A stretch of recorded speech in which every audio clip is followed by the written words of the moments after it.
লাগামহীন ভোগ্যপণ্যের বাজার। সরকারের বেঁধে দেয়া দরের চেয়ে কেজি প্রতি ৮ টাকা বেশিতে বিক্রি হচ্ছে চিনি। প্রতিদিন বাড়ছে পেঁয়াজ, তেলের দাম। আন্তর্জাতিক বাজারে তেল নাই, তেলের এখানে বুকিং বেশি। চিনি নাই, চিনির সরবরাহটা কম। ইন্ডিয়াতে অতিবৃষ্টি, আপনার যে বন্যা, এরপর হচ্ছে দুর্গাপূজার বন্ধ, এসব কারণে আপনার ভারতীয় ব্যবসায়ীরা পেঁয়াজের দাম বাড়িয়ে দিয়েছে। বাড়তি খরচ সামাল দিতে টিসিবি ট্রাকের সামনে দীর্ঘ লাইন। বড় অঙ্কের ভর্তুকি দিয়ে পণ্য সরবরাহ। পেঁয়াজ 30 টাকা কেজি পাইতেছি, চিনি দামটা কম, ডাইলের দামটা কম। সপ্তাহে 2-3 বার দিলে আমাদের আরো ভালো হতো। প্রত্যেকটা পণ্য টিসিবি ভর্তুকি মূল্যে বাজারজাত করে শুধুমাত্র সাধারণ ভোক্তা সামগ্রী, সাধারণের কষ্ট লাঘবের জন্য। দেখছিলেন প্রধান শিরোনাম। রাত 11টার সময় সঙ্গে আছি আমি সজল মিত্র রিচার্ড। এবার অন্যান্য শীর্ষ সংবাদ। সাবেক প্রধান বিচারপতি এসকে সিনহার বিরুদ্ধে এবার প্লট দুর্নীতির মামলা দুদকের। উত্তরায় ভাইয়ের নামে বরাদ্দ দেখিয়ে 7 কোটি টাকা অবৈধ অর্জন। শাহেদের সঙ্গে মোহাব্বত কি করে হয়েছিল? স্বাস্থ্যের সাবেক ডিজিকে বিচারকের প্রশ্ন। করোনার রিপোর্ট জালিয়াতি ও অর্থ আত্মসাৎ মামলায় আত্মসমর্পণের পর জামিন। ক্যালসিয়াম থেকে শুরু করে ভিটামিন সবই নকল। রাজধানীর এলিফ্যান্ট রোডে স্টার ল্যাবরেটরিজে অভিযান।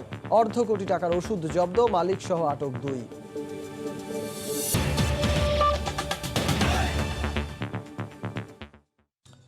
অস্থির দেশের ভোগ্যপণ্যের বাজার। সরকার দাম বেঁধে দিলেও মানা হচ্ছে না। চিনির খুচরা মূল্য কেজি প্রতি 74 টাকা নির্ধারণ করে দেয়া হলেও বাজারে বিক্রি হচ্ছে 82 টাকায়। তেলের দাম প্রতিদিনই কেজিতে প্রায় 1 টাকা করে বাড়ছে। লাগাম ধরা যাচ্ছে না পেঁয়াজ, আদা, রসুনেরও। আন্তর্জাতিক বাজারে বুকিং রেট বেড়েছে আর দেশে মিল থেকে সরবরাহ বন্ধ, এই 2 অজুহাত ব্যবসায়ীদের। বিস্তারিত জানাচ্ছেন কমল দে। দেশের ভোগ্যপণ্যের বাজার পুরোপুরি আমদানি নির্ভর, আর তাই যে কোনো পণ্যের দামের ক্ষেত্রে রপ্তানিকারক দেশের পরিবেশ পরিস্থিতির পাশাপাশি বুকিং রেটের উপর ভরসা করতে হয় এদেশের ভোক্তাদের। কয়েক মাস ধরেই তেলের বাজারে যে ঊর্ধ্বগতি এখনও তা অব্যাহত রয়েছে, আর এক্ষেত্রে প্রধান অজুহাত আন্তর্জাতিক বাজারে বুকিং রেট বেড়ে যাওয়া। মিলের সামনে তেলের গাড়ি পাঠিয়ে ডেলিভারি পেতে 6 থেকে 12 দিন পর্যন্ত সময় লাগছে, যে কারণে পাইকারি পর্যায়ের প্রতিদিনে তেলের দাম কেজিতে বাড়ছে 1 থেকে 2 টাকা। গত সপ্তাহে বিক্রি করছিলাম সুপার আমরা 136 টাকা, এখন বিক্রি করতেছি 140 টাকা। আন্তর্জাতিক বাজারে তেল নাই, তেলের এখানে বুকিং বেশি। ভোজ্য তেলের মতো চিনির বাজারও স্থিরতা ফিরছে না। সরকারের বেঁধে দেওয়া দরের চেয়ে বেশি দামে চিনি বিক্রি হচ্ছে পাইকারি পর্যায়ে। সরকার খোলা চিনি প্রতি কেজি 74 এবং প্যাকেটজাত 75 টাকায় বিক্রি করতে বলল, খুচরা বাজারে চিনি বিক্রি হচ্ছে 82 এবং 86 টাকা দরে। এছাড়া বর্তমানে মাত্র 2টি মিল থেকেই চিনি বাজারে আসছে। বাকি মিলগুলো রহস্যজনকভাবে চিনির উৎপাদন বন্ধ রেখেছে বলে অভিযোগ উঠেছে। সিটি মিল আর মেঘনা মিল ছাড়া অন্যান্য মিলের মধ্যে চিনি নাই, চিনির সরবরাহটা কম। গত 2 সপ্তাহ আগেই সাধারণ মশলা হিসেবে পরিচিত আদা, রসুন এবং পেঁয়াজের দাম ছিল নিয়ন্ত্রণের মধ্যে, কিন্তু ভারতে বন্যার অজুহাতে পেঁয়াজ এবং চীনের সংকটের অজুহাতে আদা ও রসুনের দাম প্রতিদিনই বাড়ছে। বর্তমানে প্রতি কেজি পেঁয়াজ 52 টাকা, আদা 110 টাকা এবং রসুন 95 টাকা দরে বিক্রি হচ্ছে।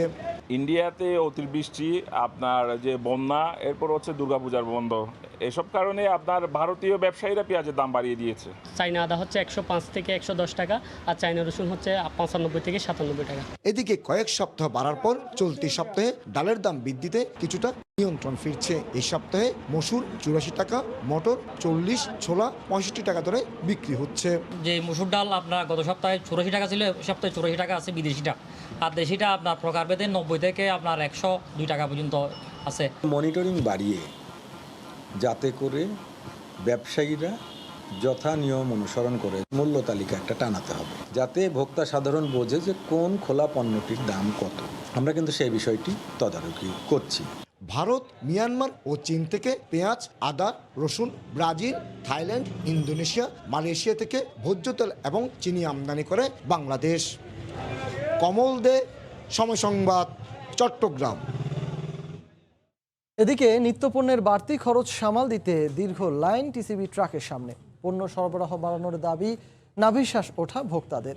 এদিকে চাহিদা বেশি থাকায় চলতি মাসে বাড়ানো হয়েছে খোলা ট্রাকে টিসিবির পণ্য বিক্রির পরিসর। বেশি সংখ্যক ভোক্তার হাতে পণ্য দিতে বিভিন্ন উদ্যোগ নেওয়া হয়েছে বলে জানিয়েছে সংস্থাটি। কামরুল হাসান সবুজের রিপোর্ট। এই দৃশ্য প্রতিদিনের। টিসিবির পণ্য নিয়ে ট্রাক আসতেই ভিড় জমে যায় ভোক্তাদের, কারণ পরিষ্কার বাজার দরের চেয়ে বেশ কম দামে মেলে ডাল, তেল, পেঁয়াজ ও চিনি। বাজারে যে দাম, এটা আমাদের নাগালের বাইরে সব। আমাদের অনেক উপকার আসে, সরকার যদি আরো দিত এরকম, যাতে এটা সবসময় সরকার চালাতে পারে, সেজন্য আমরা সরকারের কাছে আবেদন জানাচ্ছি। টিসিবির ট্রাকে বাজার দরের চেয়ে ৪৫ থেকে ৫০ টাকা কমে ভোক্তারা পাচ্ছেন ১ লিটার বোতলজাত সয়াবিন তেল, প্রতি কেজি ডালে ৪০ আর চিনি ও পেঁয়াজের সাশ্রয় হয় ৩০ টাকা করে। তাই বাড়তি চাহিদার কারণে এই বিক্রি কার্যক্রমে প্রায়ই দেখা যায় বিশৃঙ্খলা। দিন শেষে অনেককে ফিরতে হয় খালি হাতে। সিরিয়াল ছাড়া ঢুকেন না, আপনি একটু সাইডে দাঁড়ান, এই কথা বলছি বিদায় মনে করেন যে উনি খেপে গেছে। এখানে গাড়ি যখন আছে তখন আমার সামনে ছিল ৫ জন, এখনো ৫ জনের উপর আছে। দেখেন লাইন ধরছে, লাইনের পরে আবার মানুষ দাঁড়াইবো কেন? লোকজনের চাহিদার তুলনায় আমাদের মালের পরিমাণ কম। নিম্ন আয়ের মানুষকে বাজার সুবিধা দিতে বছর জুড়ে ওপেন টেন্ডারের মাধ্যমে পণ্য সংগ্রহ করে টিসিবি। এরপর বড় অঙ্কের ভর্তুকি দিয়ে ভ্রাম্যমাণ ট্রাকে দেশ জুড়ে বিক্রি করে সংস্থাটি। টিসিবি বলছে চলতি মাসের এই বিক্রি কার্যক্রম চালাতে প্রতি লিটার তেলে ৪০ থেকে ৪২ টাকা, প্রতি কেজি চিনিতে ১৫ থেকে ১৮ টাকা, পেঁয়াজে ১০ থেকে ১২ টাকা ও মসুর ডালে ২০ থেকে ২২ টাকা ভর্তুকি দিচ্ছে সরকার। তারপরও সীমিত পণ্য বেশি ভোক্তার হাতে পৌঁছে দিতে তৎপর সংস্থাটি। বাজারের থেকে যাদের কিনে খেতে কষ্ট, তারা যেন সাশ্রয়ী মূল্যে পণ্যটা পায়, সেই লক্ষ্যে টিসিবি পণ্য বাজারজাত করে। এই ক্ষেত্রে টিসিবি ইন্টারন্যাশনাল বা ন্যাশনাল টেন্ডারের মাধ্যমে যে কোনো পণ্য ক্রয় করলেও যে মূল্যই পড়ুক না কেন, এই মূল্যের সাথে সরকারিভাবে একটা ভর্তুকি ছাড় দিয়ে তারপরে পণ্যটা বিক্রি করা হয়। টার্কি থেকে আরও বেশ কিছু পেঁয়াজ ইতিমধ্যেই বন্দরে চলে আসছে, ১-২ দিনের মধ্যে সেটা খালাস হবে। সেটা হলে সারা দেশের বাজারে আরও বেশি পরিমাণে পেঁয়াজ সরবরাহ করব। সারা দেশে ৪০০ থেকে ৪৫০ ট্রাকে চলা চলতি মাসের এই বিক্রি কার্যক্রম চলবে ২৮ তারিখ পর্যন্ত। কামরুল হাসান সবুজ, সময় সংবাদ, ঢাকা। এবার অন্য প্রসঙ্গ। ক্ষমতার অপব্যবহার করে রাজুকের প্লট বরাদ্দ নেওয়া এবং অবৈধ সম্পদ অর্জনের অভিযোগে সাবেক প্রধান বিচারপতি এসকে সিনহার বিরুদ্ধে মামলা করেছে দুদক। তার বিরুদ্ধে অর্থ পাচারেরও অভিযোগ আনা হয়েছে। দুর্নীতির এক মামলার রায় ঘোষণার ২ সপ্তাহ আগে এই মামলা করল সংস্থাটি। দুদক বলছে অনিয়মের মাধ্যমে ৭ কোটি টাকার সম্পদ অর্জন করেছেন সিনহা। রাজধানী উন্নয়ন কর্তৃপক্ষ রাজুকের কাছ থেকে উত্তরা আবাসিক এলাকায় একটি প্লট বরাদ্দ পেয়েছিলেন সাবেক প্রধান বিচারপতি সুরেন্দ্র কুমার সিনহা। দুর্নীতি দমন কমিশন দুদকের অনুসন্ধানে বেরিয়ে আসে, পরবর্তীতে ক্ষমতার অপব্যবহার করে ভাই নরেন্দ্র কুমার সিনহার নামে রাজুকের পূর্বাচল প্রকল্পে আরও ৩ কাঠার একটি প্লটের আবেদন করান এসকে সিনহা। প্রভাব খাটিয়ে ৩ কাঠার প্লটটিকে উন্নীত করান ৫ কাঠায়।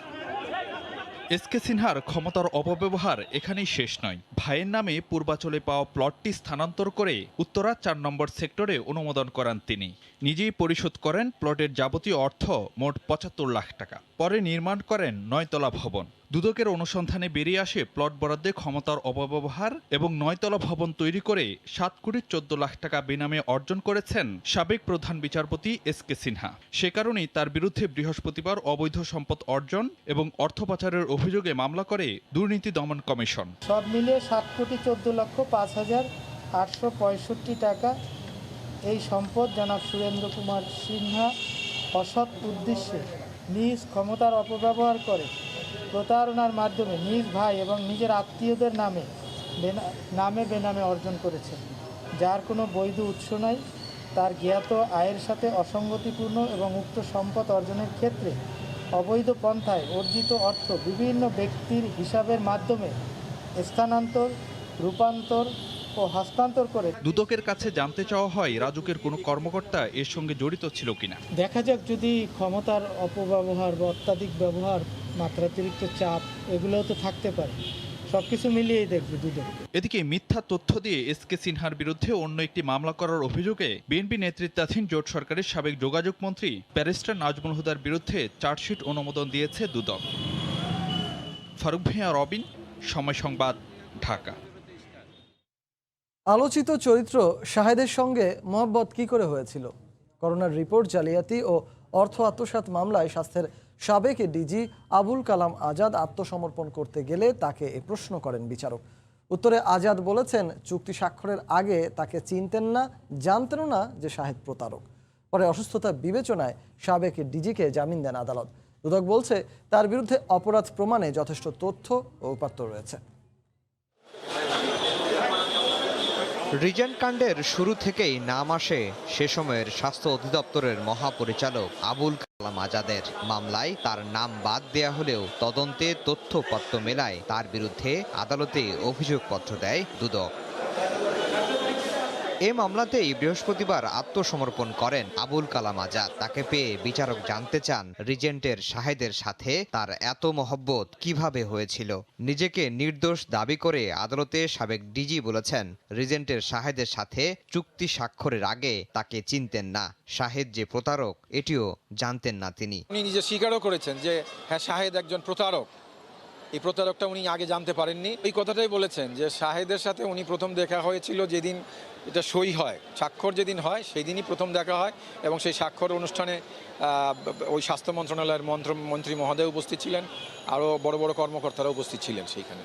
এর আগে শুনানি হয় তার জামিন আবেদনের। অসুস্থতার কথা বলে আদালতে জামিন চান তার আইনজীবীরা, মঞ্জুর করেন আদালত। দুদক বলছে তার বিরুদ্ধে অপরাধ প্রমাণের তথ্যপত্র রয়েছে। মোট আসামি 6 জন, 6 জনের মধ্যে আজকে উনাকে দিয়ে 5 জন আসামি জামিনপ্রাপ্ত হয়েছেন। এভিডেন্স কালেক্ট করেছি, আমরা মামলা নিশ্চয়ই প্রমাণ করতে সমর্থ হব। ৩,৯৩৯ জন কোভিড রোগীর নমুনা বিনামূল্যে পরীক্ষার কথা বলে ৩,৫০০ টাকা হিসেবে মোট ১,৩৭,৮৬,৫০০ টাকা আত্মসাৎ এবং ১,৯৬,৯৬,০০,০০০ টাকা আত্মসাতের চেষ্টার অভিযোগে ২০২০ সালের সেপ্টেম্বরে শাহেদ সহ 5 জনের বিরুদ্ধে মামলা করে দুদক। পরে এই মামলায় আসামি করা হয় সাবেক ডিজিকে। আফজাল হোসেন, সময় সংবাদ, ঢাকা। একটি সংসদীয় আসন ও স্থানীয় সরকার পর্যায়ে বেশ কিছু নির্বাচনে দলীয় প্রার্থী চূড়ান্ত করতে আওয়ামী লীগের মনোনয়ন বোর্ডের বৈঠক অনুষ্ঠিত হয়েছে। সকাল 10:30টায় গণভবনে এই বৈঠক শুরু হয়। এতে সভাপতিত্ব করেন আওয়ামী লীগ প্রধান ও প্রধানমন্ত্রী শেখ হাসিনা। জানা গেছে, সিরাজগঞ্জ 6 আসনের উপনির্বাচনে মেরিনা জাহান কবিতাকে আওয়ামী লীগের প্রার্থী হিসাবে চূড়ান্ত করেছে মনোনয়ন বোর্ড। এছাড়া সভায় 10 পৌরসভা এবং বেশ কিছু উপজেলায় নৌকা মার্কার প্রার্থী চূড়ান্ত করেন স্থানীয় সরকার মনোনয়ন বোর্ডের সদস্যরা। বৈঠকে উপস্থিত ছিলেন দলের সাধারণ সম্পাদক সহ 2টি মনোনয়ন বোর্ডের সদস্যরা।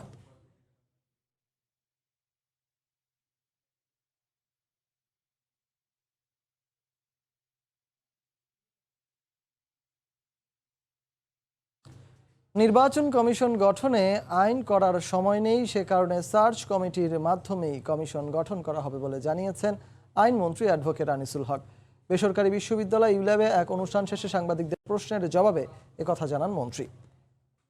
আজকে নতুন করে অন্য কোনো কথা বলাটা আমার মনে হয় যে সেটার কোনো অবকাশ নাই। আমি এমন কথা বলছি না যে নির্বাচন কমিশন গঠন করার জন্য যে আইনের কথা সংবিধানে বলা হয়েছে তা করা হবে না, কিন্তু এই কোভিড পরিস্থিতি এবং সব কিছু মিলিয়ে যেহেতু নির্বাচন কমিশনের সময় ফেব্রুয়ারি মাসে শেষ হয়ে যাবে, সেহেতু ফেব্রুয়ারি 2022 সালে, সেহেতু এখন আইন করে এটা করা সম্ভব না। মাননীয় প্রধানমন্ত্রী যেটা বলেছেন সার্চ কমিটির মাধ্যমেই হবে। এদিকে টিকিট থাকার পরও মালের রাশমিধানু স্টেডিয়ামে ঢুকতে পারেননি অনেক প্রবাসী বাংলাদেশি। স্টেডিয়ামের বাইরে থাকলেও খেলা দেখতে না পারায় ভেঙে পড়েছেন তারা। মালদ্বীপ থেকে আরও জানাচ্ছেন সহকর্মী এসএম ইকবাল। টিকিট ইস্যুতে বাংলাদেশ এবং মালদ্বীপের মধ্যকার এই ম্যাচ নিয়ে ব্যাপক উত্তেজনা কয়েকদিন ধরেই। বাঙালিরা প্রত্যাশা করছিল এর আগের 2 ম্যাচে তারা যেভাবে মাঠে প্রবেশ করেছে, মালদ্বীপের বিপক্ষে এই ম্যাচেও তারা সেভাবে মাঠে প্রবেশ করার জন্যই এই রাশমিধানুতে এসেছিল। কিন্তু গত 3 দিন ধরে কিন্তু তারা প্রত্যাশিত টিকিট পায়নি। দাঁড়িয়ে আছে রাশমিধানুর ঠিক সামনে, এখানে কিন্তু প্রচুর সংখ্যক দর্শক হাজির হয়েছে। টিকিট নিয়ে তো আমরা একটা দুশ্চিন্তায় ছিলাম যে টিকিট পাই কি না। অবশ্যই ইনশাল্লাহ আমরা টিকিট পেয়ে গেছি এবং আমরা ইনশাল্লাহ মাঠে ঢোকার জন্য প্রস্তুতি নিচ্ছি। ইনশাল্লাহ বাংলাদেশে ভালো খেলবে, আমরা খেলাও এনজয় করব। ইনশাল্লাহ উই উইল বি চ্যাম্পিয়ন। অনেক বাঙালিকে আমরা দেখেছি মালদ্বীপিয়ান যারা টিকিট সংগ্রহ করেছে তাদের দেশি কোটায় সেই টিকিট ব্ল্যাক মার্কেটে তারা সংগ্রহ করেছে, কিন্তু সেই টিকিট নিয়ে আজকে যারা স্টেডিয়ামে প্রবেশ করতে যাচ্ছে তাদের কিন্তু স্টেডিয়ামে প্রবেশ করতে দেয়া হচ্ছে না। বলছে এটা শুধু অনলি মলদ্বীপস মানে আর কি নাগরিকের জন্য। তো আমি কিনছি, তো বাধ্য হয়ে লাস্ট পর্যন্ত আমি এই দেশে পতাকা কিনছি। আমি বলছি আমি এই দেশের সাপোর্টার, তাও আমাকে ঢুকতে দিতেছে না। আমি বাংলাদেশের গিঞ্জি আমি এই যে এখানে পর্যন্ত লুকালছি। আমার চিন্তা ভাবনা ছিল আমি ভিতরে গিয়ে ঢুকে তারপর আমি আমার দেশের জার্সি পরব, তারপর আমাকে ঢুকতে দিতেছে না। যে আচরণ করতেছে আমরা বাংলাদেশি লোকের সাথে আর কি, প্রবাসী যারা, এদের সাথে এটা আসলে মানে কি বলবো, অনেক কষ্ট পাইছি। খেলাটা দেখার লাগে আমরা খুব অধীর আগ্রহ ছিলাম। হাতের কাছে টিকিট থাকা সত্ত্বেও বাংলাদেশিরা কিন্তু আজ মাঠে প্রবেশ করতে পারবে না যাদের কাছে মালদ্বীপিয়ানদের টিকিট রয়েছে। তারপরেও বাংলাদেশে যেই গুটি কয়েক সমর্থক এখানে হাজির হয়েছে বাংলাদেশ দলকে সমর্থন যোগানোর জন্য, মাঠে প্রবেশ করার জন্য, তারা কিন্তু এই মুহূর্তে বেশ সুশৃঙ্খল অবস্থায় আছে। আমাদের অনেক প্রবাসী টিকিট নিছে ব্ল্যাকের, কিন্তু ওরা অনেকেই ঢুকতে পারে নাই। 200 লোক, 200 থেকে আমরা 2 লাখের আওয়াজ তুলব, সমস্যা নাই। বাংলাদেশ প্রথম 2 ম্যাচে যেভাবে ভালো খেলেছে, ইন্ডিয়াকে আটকে দিয়েছে, সে তার ধারাবাহিকতা রেখে এই ম্যাচে মালদ্বীপকে হারাবে এবং মালদ্বীপকে হারিয়ে বাংলাদেশ ফাইনালের পথ সুগম করবে। এস এম ইকবাল, সময় সংবাদ, মালদ্বীপ। ক্লিন ফিট বাস্তবায়নের সিদ্ধান্ত থেকে সরকার এক চুলও সরবে না বলে জানিয়েছেন তথ্য ও সম্প্রচার মন্ত্রী ডক্টর হাসান মাহমুদ। দুপুরে সচিবালয়ে বাংলাদেশ সম্পাদক ফোরামের সঙ্গে বৈঠক শেষে সাংবাদিকদের তিনি কথা বলেন। দেশের গণমাধ্যম নীতিমালার মধ্যে আনার ব্যাপারে সরকার সচেষ্ট আছে বলেও জানান মন্ত্রী। যে সমস্ত জায়গা থেকে এটা নিয়ে কথা উঠতে পারে সেখানে অবহিত করে আমরা সিদ্ধান্ত বাস্তবায়ন করেছি। সুতরাং এই সিদ্ধান্ত থেকে আমরা এক চুলও সরব না। আর আপনারা জানেন যে সার্বিকভাবে গণমাধ্যমের ক্ষেত্রে একটি শৃঙ্খলা আনার জন্য সম্প্রচার মাধ্যমে এবং একই সাথে প্রিন্ট ভার্সনে, প্রিন্ট মাধ্যমে 2 জায়গাতেই শৃঙ্খলা আনার জন্য আমরা অনেক উদ্যোগ নিয়েছি। অনলাইন মাধ্যমে শৃঙ্খলা আনার জন্য উদ্যোগ নিয়েছি। তো সেই উদ্যোগের অংশ হিসেবে ইতিমধ্যে অনেকগুলো কাজ করেছে। রাজধানীর গুলশানে জব্বার টাওয়ারে একটি অফিসে অভিযান চালাচ্ছে গোয়েন্দা পুলিশ। অতিরিক্ত সচিব পরিচয়ে প্রতারণা ও বিপুল অর্থ আত্মসাতের অভিযোগে আটক করা হয়েছে 5 জনকে। এ বিষয়ে জানাতে ঘটনাস্থলে আছেন সহকর্মী আহমেদ সালেহিন। সরাসরি চলে যাব তার কাছে। সালেহিন, রিচার্ড, এই মুহূর্তে আমি আছি গুলশানে 1 নম্বর, যেখানে জব্বর টাওয়ারে 18 তলায় একটি প্রতারক চক্রকে ধরেছে গোয়েন্দা পুলিশ, মহানগর গোয়েন্দা পুলিশ। এবং সেইখানে আপনারা দেখতে পাচ্ছেন এই মুহূর্তে আমার সামনে যারা রয়েছেন, আব্দুল কাদের নামে একজন ব্যক্তি যিনি আসলে অতিরিক্ত সচিব পরিচয়ে সাধারণ মানুষের কাছ থেকে প্রতারণার মাধ্যমে অর্থ আত্মসাৎ করেছেন, এরকম একটা অভিযোগ এনেছে মহানগর গোয়েন্দা পুলিশ। এবং তার অভিযোগটি হচ্ছে যে তিনি মানুষকে ব্যাংকে লোন পাইয়ে দেওয়া সহ বিভিন্ন ধরনের প্রতারণা তিনি করে আসছেন এবং সরকারি কাজের কন্ট্রাক্ট পাইয়ে দেওয়া, এছাড়া এইসব বিষয়গুলো রয়েছে। এবং এই প্রতারণার অভিযোগে ইতিমধ্যে তিনি এবং তার স্ত্রী সহ মোট 5 জনকে গ্রেফতার করা হয়েছে। আমরা একটু দেখাতে চাই যে এই সততা প্রপার্টিজ লিমিটেড যে ভিতরে যে আসলে অভিযানটি চলছে, এখন গোয়েন্দা পুলিশ এই মুহূর্তে ভিতরে অভিযান চালাচ্ছেন। সেখানে যে বিভিন্ন মানুষের দলিল দস্তাবেজ এবং বিভিন্ন ব্যাংক অ্যাকাউন্টের যে চেক বই রয়েছে সেগুলি কিন্তু তারা দেখছেন এবং কি কারণে আসলে এই অভিযানটি চলছে সেটি বিষয়ে আসলে আমরা কথা বলেছিলাম গোয়েন্দা পুলিশের যিনি ছিলেন যুগ্ম কমিশনার হারুন রশিদের সঙ্গে। এবং এই ভিতরে আসলে প্রচুর পরিমাণের বাংলাদেশের বেসরকারি ব্যাংকের এমন কোনো ব্যাংকের যে অ্যাকাউন্ট নেই যেখানে আসলে তার অ্যাকাউন্ট ছিল না এবং তিনি মূলত এই অ্যাকাউন্টের মাধ্যমে টাকা লেনদেন করে থাকতেন। এবং অর্থ আত্মসাতের যে অভিযোগটি এসেছে, ইতিমধ্যে শুধু একটি ব্যাংকেই 86 কোটি টাকার লেনদেন হয়েছে বলে গোয়েন্দা পুলিশ জানতে পেরেছেন এবং সেটি কিন্তু গণমাধ্যমের কাছে কিন্তু আমাদেরকে জানিয়েছেন। তো সব মিলিয়ে যদি বলা যায় যে যে এখানে আসলে ব্যাংকের যে অ্যাকাউন্টগুলি রয়েছে প্রত্যেকটি ব্যাংকের অ্যাকাউন্টে কয়েক কোটি টাকা করে আসলে লেনদেন হয়েছে। তো সেটি আসলে এখনও অনুমান করা যাচ্ছে না কত কোটি টাকা, শুধুমাত্র একটি ব্যাংকেই শুধু 86 কোটি টাকার লেনদেন পেয়েছে। আর একটি বিষয় হচ্ছে যে ধনকুবের মুসা বিন শমশেরের সঙ্গে তার একটি কি যোগ সুযোগ রয়েছে এবং জিকে শামীমের সঙ্গে একটি ব্যবসায়িক লেনদেন থাকতে পারে বলে একটি দাবি করা হচ্ছে। সব মিলিয়ে আসলে যে এই বিষয়গুলি আরও তদন্তের মাধ্যমে উঠে আসবে বলে গোয়েন্দা পুলিশ জানিয়েছে। তো এই ছিল মোটামুটি আমাকে গুলশানে যে প্রতারক এবং প্রতারণার অভিযোগে 5 জন গ্রেফতারের সবশেষ খবর। গুলশানের জব্বার টাওয়ারে গোয়েন্দা পুলিশের অভিযানের সবশেষ খবরাখবর জানাচ্ছিলেন সহকর্মী আহমেদ সালেহিন। রাজধানীতে স্টার ল্যাবরেটরিজ নামের কোম্পানিতে অভিযান চালিয়ে প্রায় অর্ধ কোটি টাকার নকল ও অনুমোদনহীন ওষুধ জব্দ করেছে ওষুধ প্রশাসন অধিদপ্তর।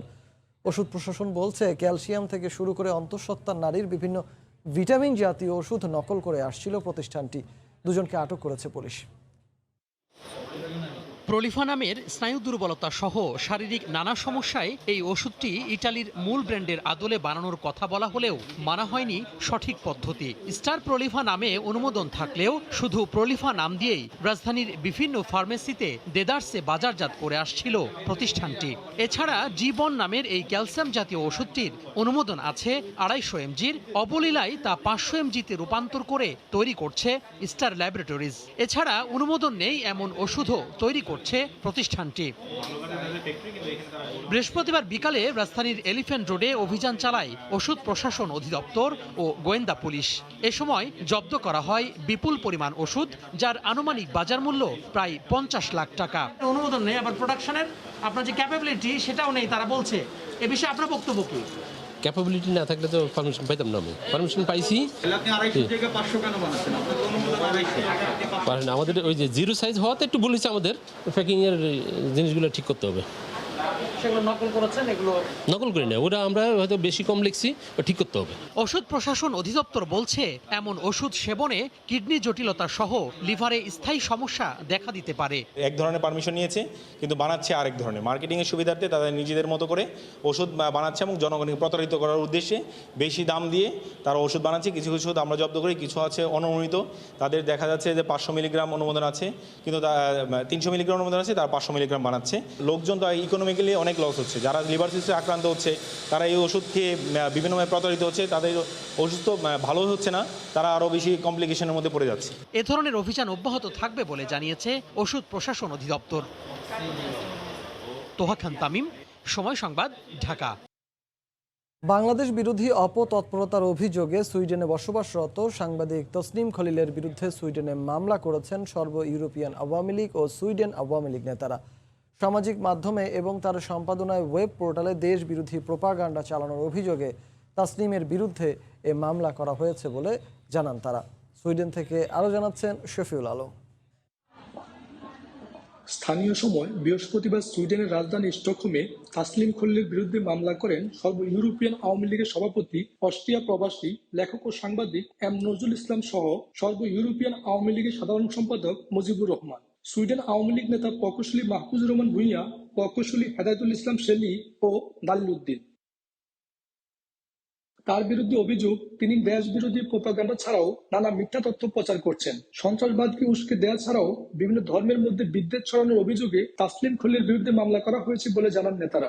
বঙ্গবন্ধু পরিবারের বিরুদ্ধে মিথ্যা প্রচারে লিপ্ত, তার এই অপপ্রচার এবং মিথ্যাচার বন্ধের তাগিদেই আমরা বাংলাদেশের নাগরিক হিসাবে আমরা আজকে সুইডেনের প্রশাসনের শরণাপন্ন হয়েছি। আমরা তাসনিম খলিলের বিরুদ্ধে একটি মামলা দায়ের করেছি।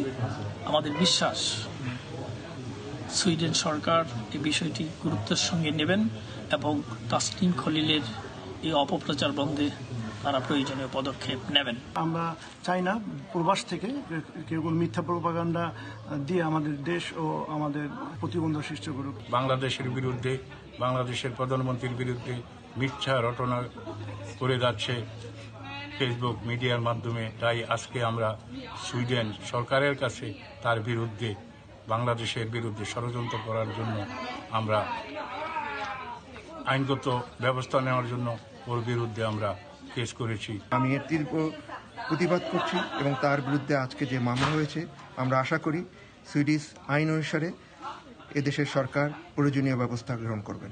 সুইডেনে বসে কেউ বাংলাদেশের বিরুদ্ধে অপরাজনীতি করবে সেটা আমরা চাই না। মামলার পাশাপাশি সর্ব ইউরোপীয় আওয়ামী লীগ ও সুইডেন আওয়ামী লীগের নেতৃবৃন্দ এক সম্মেলনের মাধ্যমে শুধু তাসনিম খলিল নয়, ভবিষ্যতে যে কেউ দেশ বিরোধী অপতৎপরতা লিপ্ত হলে আইনগত ব্যবস্থা নেওয়া হবে বলে হুঁশিয়ারি উচ্চারণ করেন।